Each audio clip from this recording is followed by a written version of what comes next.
So, TDS has a Halloween event going on right now, and the two event towers you can get for beating it is the Hallow Punk and the Harvester. You might be wondering, Dropout, can you just get to the point of the video and tell us what tower is better? Well, first of all, meanie.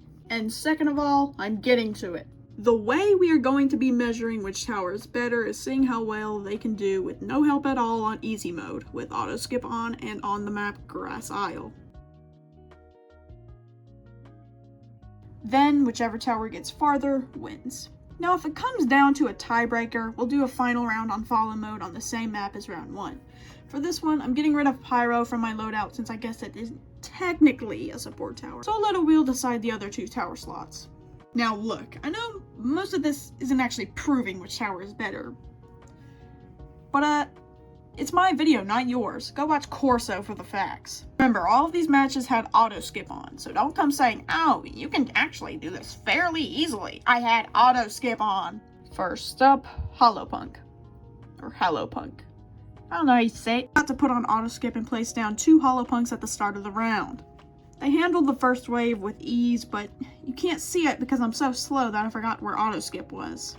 Finally, on wave 3, I found where auto skip was and placed down another Hallow Punk. We didn't start to struggle until wave 6 because even though Hallow Punk does splash damage, it's very petty and little. Next wave, the normal boss came out and we were still on the previous wave. This doesn't look good, so take a guess on what happens next. Answer choice A, I die to the boss, or answer choice B, I stress place a lot of Hallow Punks and somehow live. Well, if you chose B, congratulations. You're right, you get a sticker. Now, after that stress of a wave, do you think I'll live this next wave with 2 normal bosses? Well, we eventually do, but there's something these 2 towers have in common. Neither of them have hidden detection. As you might suspect, this comes as a problem on wave 9. This comes as a bit of a problem. Thankfully, I have enough base health to tank these hidden enemies. So I fought as hard as I could until we got overrun by the hiddens, landing Hallow Punk at wave 13. Not bad, but can Harvester do better? Let's go and see. Started this match having to wait until wave 4 until I have enough money since Harvester costs a good $1,400 for some reason. I managed to keep some of my base health with the Vine's ability Harvester has. Now, since Harvester's damage is fairly strong, she knocks out normals in about 1 shot, which means we're relatively fine until wave 7. The normal boss spawns in on wave 7. So, I place my vines to help out the Harvester, which makes the boss disappear relatively quickly. Skip to wave 13 where Hallow Punk failed. I used the vines to get rid of the hiddens, so immediately the Harvester is in the lead.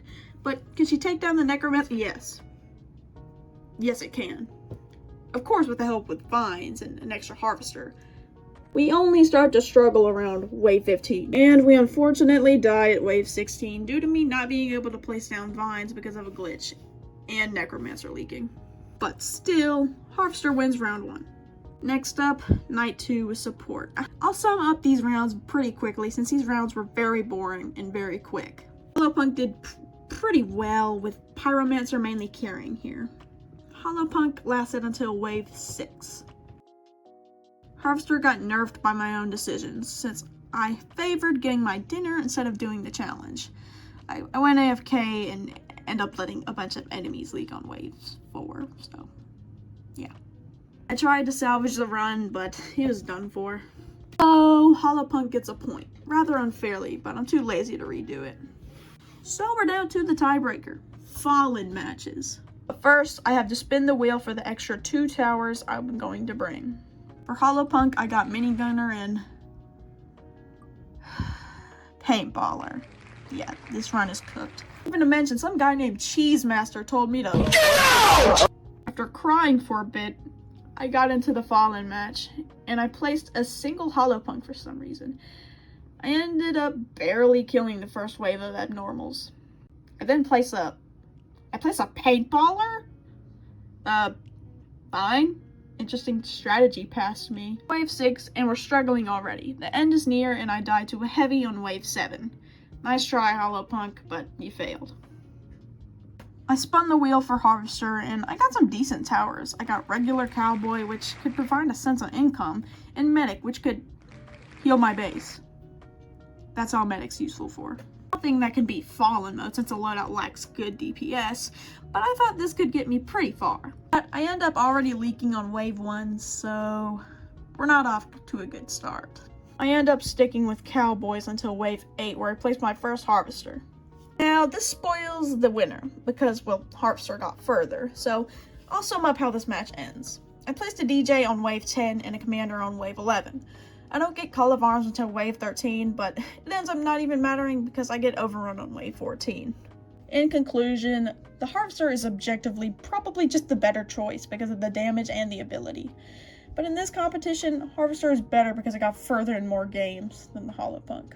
Yes, you made it to the end of the video, but don't you dare click off. I have a trade offer. You get to be officially cool by legal obligation, and I get you to subscribe to my channel and like the video. Think about it. It's an obvious decision. I see you accepted. Good choice. Thanks for watching to the end. You're officially cool now.